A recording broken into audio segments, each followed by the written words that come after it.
In all seriousness, it is to this group of very special guests, the youth of our state, that I wish to direct my remarks this evening. We have much to cover in a short amount of time, and so I'll ask again, like I did last year, to please hold any applause until the end of the speech, no matter how difficult that may be for you. I'd like to focus my remarks tonight on one well-worn line in our nation's Declaration of Independence. I hope you are all familiar with this foundational and revolutionary idea that we are all endowed by our Creator with the unalienable rights of life, liberty, and the pursuit of happiness. In particular, I want to focus on that last right, the pursuit of happiness.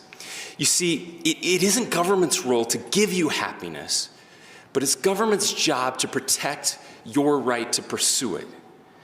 Now, unfortunately, researchers from the University of Chicago recently reported that for the first time since the survey began almost 50 years ago, more Americans reported being not too happy than very happy. Recent polling also tells us that more young people than ever before believe that for the first time in our nation's history, their generation will be worse off than their parents.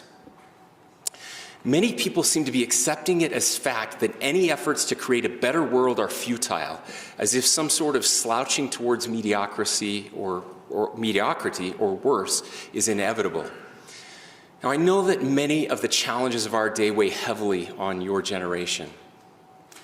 While these particular issues and many others from my own childhood may not be familiar to each of you, there is a common root in all of them: fear. A former US president famously called fear the nameless, unreasoning, unjustified terror which paralyzes needed efforts to convert retreat into advance. Oh, and here's the thing: fear destroys happiness. To every young person today grappling with fear, I want to speak to you. Whether it be fear of finding a good career or a home you can afford to buy, or fear of a planet in peril, or attacks